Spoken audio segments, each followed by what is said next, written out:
Hello friends, how are you? We are going to read a story today called One Hot Summer Day, and it is written and illustrated by Nina Cruz. And it's really cool because she uses pictures, photographs as her way of illustrating. So we don't always have to draw in order to make illustrations for our writing for our books. And we are reading this story because we are learning about severe weather in science. So we're learning about tornadoes and hurricanes and extreme heat. And in class, we would be building a sun structure to protect us from the shade, so our playground and our sandbox doesn't get too hot. And in this story, we will hear how the hot sand makes it tricky to play. So let's read One Hot Summer Day. And I want you to think about where this story takes place. And it has a dedication in here, which I know we've been working on in our writer's workshop. It says, "To my family and friends who have shared my hot summer days." All right. It's summer and it's hot. How can we tell it's hot just by looking at the pictures? Do you notice the blue skies? Not a lot of clouds providing shade. What does she have on her eyes? Sunglasses. It must be really sunny. And what has she done with the newspaper? You notice how she's folded it to make a fan to try and create a little breeze to cool herself off. Dogs pant. Hydrants are open. Women carry umbrellas for shade. Did you know that you can use your umbrella not just on a rainy day to keep the rain off of you, but also as a shade to protect you from the sun? Yes, lots of times at soccer tournaments in the summer or the really hot days, I see people either setting up pop-up tents or using what we would call their rain umbrella to keep the shade off of them, because it always feels a little cooler in the shade. So they open the hydrants so that way people can cool off, kind of like running the sprinkler in your yard. So what do you notice about where she lives? It looks like she lives in that's right, a city where I see a sidewalk. I see apartment buildings close together. All right. Hot enough to fry an egg on the sidewalk.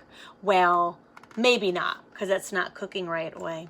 But sometimes people talk about that. They talk about making s'mores or warming up pizza outside in the sun by putting a pizza box with some foil inside of it and creating a little solar oven.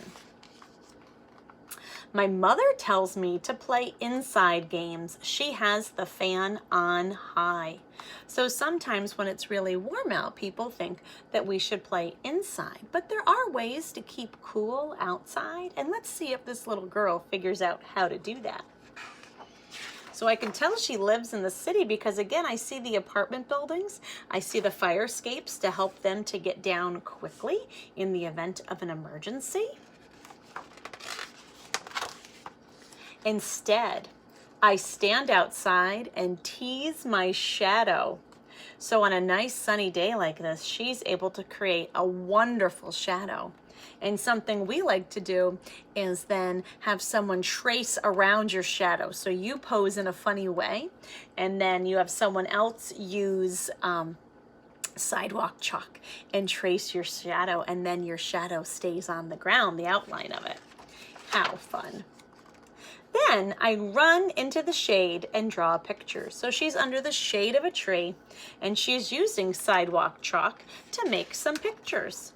So it's always cooler in the shade. And I hope while she's in the sun, she has her sunblock on so she doesn't get a sunburn. It's too hot to play on the swings or in the sandbox. or Mrs. Growth would even say the slide, because the swings, the plastic can get really hot. That's happened at school, friends, hasn't it? That when we try and go down in our shorts or our skirts and dresses, that the backs of our legs might get a little bit hot. So it's important to watch out for that. And yes, with this metal slide, that would get very hot too. And sometimes the sand does get too hot. So that's why we have that science project in June, where we would build a structure using different materials. So maybe at home, you could show me what you would build. Maybe you could use some Play-Doh and some popsicle sticks or some straws, and then figure out what kind of a material would keep the task was to keep the playground shaded and dry. So that way, if it rained, our sand doesn't get wet, and if it's hot and sunny out, our sand doesn't get too hot. I eat 2 popsicle sticks in a row. Why do you think she's eating popsicle sticks? What will they do? That's right, they will help cool her off. I look at the sky. It's getting dark and cloudy. What do you think that means, friends? Thunder comes, and then big drops.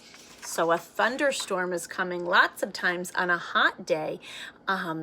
When the thunder comes, it means it's going to cool it off, because the thunderstorm is hot air and cold air coming together. And so it creates the thunder and the lightning. I dance in the rain. That is a fun activity to do. And lots of times my girls enjoy running out on a rainy day and running in the puddles and jumping in the puddles and cooling off and having some fun. I splash in the rain stops. I sing in the rain. It's nice and cool now. I run to the playground and I swing high. So now everything has been cooled off and she is able to enjoy herself at the playground. The end. So I hope you had fun learning about one hot summer day and what this little girl did to keep herself engaged and busy and having a good time, even though it was hot out. All right, and maybe you could build that sun structure that we talked about to keep a sandbox dry and shaded. How could you build that, and what material might you use? All right, have a great day, friends.